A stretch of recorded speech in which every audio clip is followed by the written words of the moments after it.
Britain में 1780 के दशक और 1850 के दशक के बीच उद्योग और अर्थव्यवस्था का जो रूपांतरण हुआ उसे प्रथम औद्योगिक क्रांति के नाम से जाना जाता है। इस क्रांति के ब्रिटेन में दूरगामी प्रभाव हुए।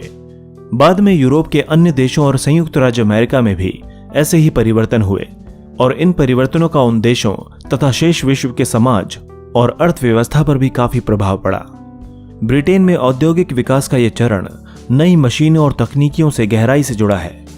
इन मशीनों तथा तकनीकों ने पहले की हस्तशिल्प और हथकरघा उद्योगों की तुलना में भारी पैमाने पर माल के उत्पादन को संभव बनाया।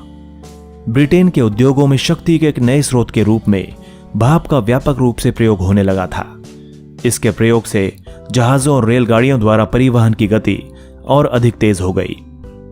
जिन आविष्कारकर्ताओं तथा व्यापारियों ने परिवर्तन लाने में योगदान दिया था, उनमें से बहुत से लोग व्यक्तिगत रूप से ना तो धनवान थे और ना ही वे बुनियादी विज्ञानों जैसे भौतिकी तथा रसायन में शिक्षित थे। आगे चलकर औद्योगिकरण के कारण कुछ लोग तो समृद्ध हो गए, पर इसके प्रारंभिक दौर को लाखों लोगों के काम करने की खराब एवं बदतर रहन सहन की परिस्थितियों से जोड़ा जाता है। इनमें स्त्रियां और बच्चे भी शामिल थे। इससे विरोध भड़क उठा। फलस्वरूप सरकार को कार्य करने की परिस्थितियों के नियंत्रण के लिए कानून बनाने पड़े। औद्योगिक क्रांति शब्द का प्रयोग यूरोपीय विद्वानों जैसे फ्रांस में जॉर्जेस मिशले और जर्मनी में फ्रेडरिक एंजल्स द्वारा किया गया था। अंग्रेजी में इस शब्द का प्रयोग सर्वप्रथम दार्शनिक एवं अर्थशास्त्री आर्नोल्ड टॉयनबी द्वारा उन परिवर्तनों का वर्णन करने के लिए किया गया था जो ब्रिटेन के औद्योगिक विकास में 1760 और 1820 के बीच हुए थे। इस दौरान ब्रिटेन में जॉर्ज तृतीय का शासन था, जिसके बारे में टॉयनबी ने ऑक्सफोर्ड विश्वविद्यालय में कई व्याख्यान दिए थे। ब्रिटेन में ही क्यों हुई शुरुआत? ब्रिटेन पहला देश था जिसने सर्वप्रथम आधुनिक औद्योगिकरण का अनुभव किया था। यह 17वीं शताब्दी से ही राजनैतिक दृष्टि से मजबूत एवं संतुलित रहा था और इसके तीनों हिस्सों इंग्लैंड, वेल्स और स्कॉटलैंड पर एक ही राजतंत्र यानी सम्राट का एक छत्र शासन था। इसका अर्थ यह था कि संपूर्ण राज्य में एक ही कानून व्यवस्था, एक ही सिक्का यानी मुद्रा प्रणाली और एक ही बाजार व्यवस्था थी।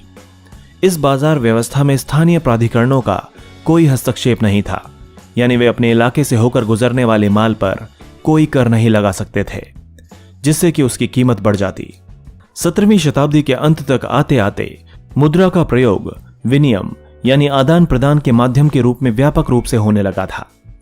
तब तक बहुत से लोग अपनी कमाई वस्तुओं की बजाय मजदूरी और वेतन के रूप में पाने लगे। 18वीं शताब्दी में इंग्लैंड एक बड़े आर्थिक परिवर्तन के दौर से गुजरा था, जिसे बाद में कृषि क्रांति कहा गया। यह एक ऐसी प्रक्रिया थी जिसके द्वारा बड़े जमींदारों ने अपनी ही संपत्तियों के आसपास छोटे छोटे खेत यानी फार्म्स खरीद लिए और गांव की सार्वजनिक जमीनों को घेर लिया। इस प्रकार उन्होंने अपनी बड़ी बड़ी भू संपदाएं बना ली, जिससे खाद्य उत्पादन की वृद्धि हुई।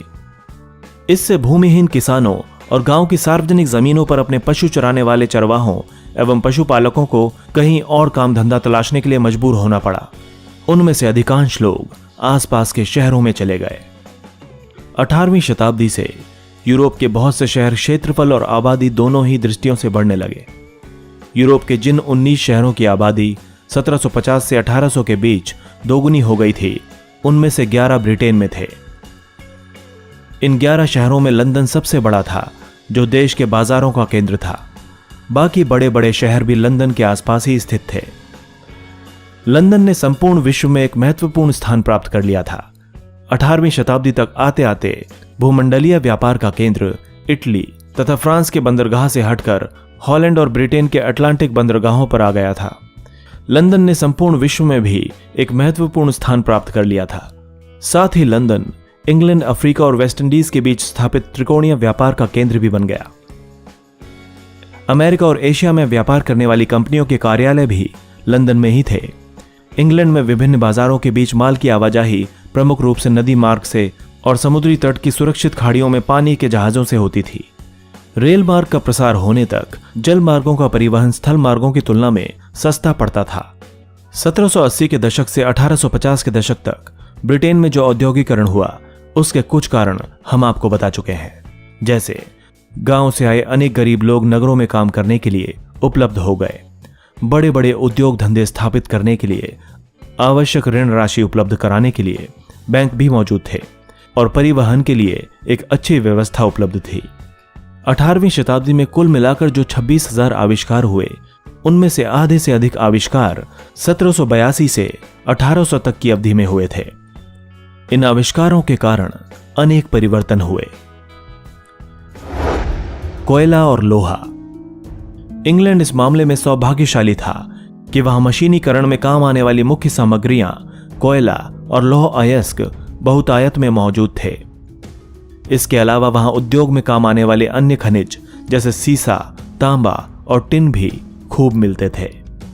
लेकिन 18वीं शताब्दी तक वहां इस्तेमाल योग्य लोहे की कमी थी। लोहे को पिघलाने की प्रक्रिया के द्वारा लौह खनिज में से शुद्ध तरल धातु के रूप में निकाला जाता था। सदियों तक इस प्रक्रिया के लिए लकड़ी के कोयले यानी चारकोल का प्रयोग किया जाता था, लेकिन इस कार्य की कई समस्याएं भी थीं। लकड़ी का कोयला लंबी दूरी तक ले जाने के दौरान टूट जाया करता था। इसकी अशुद्धताओं के कारण घटिया किस्म के लोहे का ही उत्पादन होता था। यह पर्याप्त मात्रा में भी उपलब्ध नहीं था, क्योंकि लकड़ी के लिए जंगल काट लिए गए थे और ये उच्च तापमान पैदा नहीं कर सकता था। इस समस्या का कई वर्षों से हल ढूंढा जा रहा था।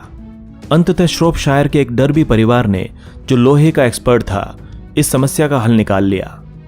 आधी शताब्दी के दौरान इस परिवार की 3 पीढ़ियों ने धातु कर्म उद्योग में क्रांति ला दी थी।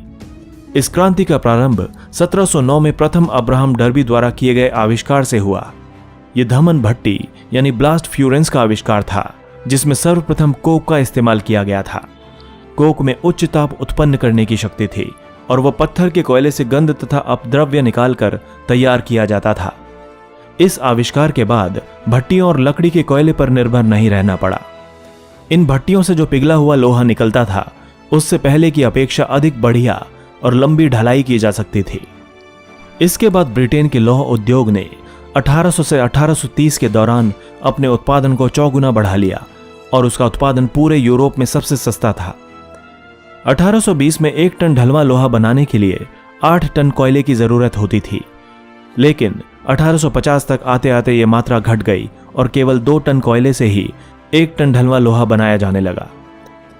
1848 तक यह स्थिति आ गई कि ब्रिटेन द्वारा पिघलाए जाने वाले लोहे की मात्रा बाकी सारी दुनिया द्वारा कुल मिलाकर पिघलाए जाने वाले लोहे से अधिक थी। कपास की कताई और बुनाई। ब्रिटिश हमेशा ऊन और सन से कपड़ा बुना करते थे। 17वीं शताब्दी से ही इंग्लैंड भारत से बड़ी लागत पर सूती कपड़ों की गांठों का आयात करता रहता था। लेकिन जब भारत के हिस्सों पर ईस्ट इंडिया कंपनी का राजनीतिक नियंत्रण स्थापित हो गया, तब इंग्लैंड ने कपड़े के साथ साथ कपास यानी रुई का भी आयात करना शुरू कर दिया, जिसकी इंग्लैंड में आने के बाद कताई की जाती थी और उससे कपड़ा बुना जाता था। बुनाई के काम को और अधिक कुशलतापूर्वक करने के लिए उत्पादन का काम धीरे धीरे कताईगरों और बुनकरों के घरों से हटकर फैक्ट्रियों यानी कारखानों में चला गया।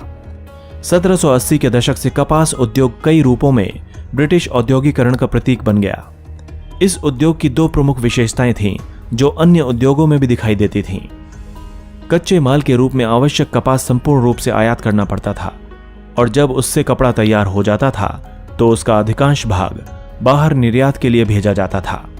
इस संपूर्ण प्रक्रिया के लिए इंग्लैंड के पास अपने उपनिवेश होना जरूरी था, जिससे कि इन उपनिवेशों से कच्ची कपास भरपूर मात्रा में मंगाई जा सके और फिर इंग्लैंड में उससे कपड़ा बनाकर उन्हीं उपनिवेशों के बाजारों में बेची जा सके। ये उद्योग मुख्य रूप से कारखानों में काम करने वाली स्त्रियों तथा बच्चों पर बहुत ज्यादा निर्भर था। इससे औद्योगिकरण के प्रारंभिक काल की घिनौनी तस्वीर सामने आती है। भाप की शक्ति। प्रारंभ में जब यह पता चल गया कि भाप अत्यधिक शक्ति उत्पन्न कर सकता है, तो ये बड़े पैमाने पर औद्योगिकरण के लिए निर्णायक सिद्ध हुआ।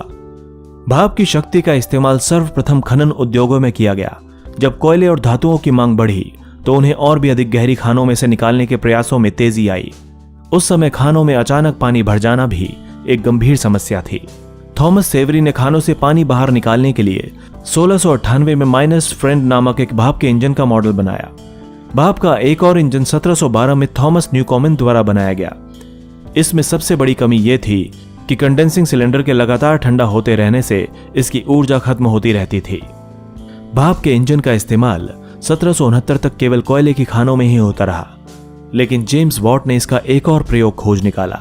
वॉट ने एक ऐसी मशीन विकसित की जिससे भाप का इंजन केवल एक साधारण पंप की बजाय एक प्राइमर मूवर यानी प्रमुख चालक के रूप में काम देने लगा, जिससे कारखानों में शक्ति चालित मशीनों को ऊर्जा मिलने लगी। इसी इंजन की मदद से आगे चलकर रेलगाड़ियों का विकास हुआ और कच्चे माल को एक स्थान से दूसरे स्थान तक ले जाने में काफी आसानी हो गई।